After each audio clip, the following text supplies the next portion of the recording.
জীবন থেকে একটা জিনিস শিখেছি, চাইলেই সবার আপন হওয়া যায় না। মানুষ আসলে যতটা আপন সাজে ততটাও আপন নয়। হাসতে নিজে শেখো, কারণ কাঁদতে তো সবাই শিখিয়ে দেবে। তোমার ভালোবাসাটা মিথ্যে হলেও অভিনয়টা কিন্তু পারফেক্ট ছিল। নীরবতা অনেক কথা বলে, যা বোঝার ক্ষমতা সবার থাকে না।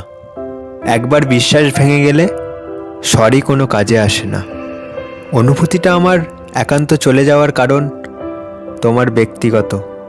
কখনো কখনো গুরুত্ব বোঝার জন্য দূরত্বের প্রয়োজন হয়।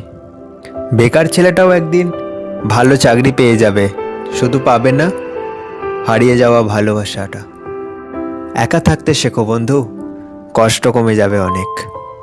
জীবনের একটা গল্প লিখতে বসলাম, দুঃখগুলো লেখা শেষ, কিন্তু যখনই সুখ লিখতে যাব ঠিক তখনই কলমের কালি শেষ। এটাই জীবন। সকলে বরং রঙিন দেখুক, হৃদয় থাকে না ক্ষত। আগুন দিলেই পুড়বে না হয় রং মশালের মতো। মানুষের কিসের এত অহংকার, যার শুরু এক ফোঁটা রক্তে আর শেষ হলো মৃত্তিকায়। পারফেক্ট কাউকে চাই না, বিশ্বাস করা যায় এমন একজন হলেই হবে।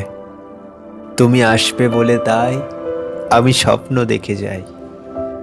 যে কথা বলি বলে মূল্যহীন ভেবো না, পেয়ে গেছে সে নতুন ঠিকানা, তাই আর যোগাযোগ হয় না। জীবনে এমন কাউকে ভালোবেসো যে তোমাকে ভালোবাসতে না পারলেও তোমাকে সম্মান করবে। পৃথিবীতে কেউই পারফেক্ট নয়, কিন্তু কোনো কিছুই অযোগ্য নয়। প্রত্যেকেরই একটা জায়গা থাকে যেখানে সেই সেরা।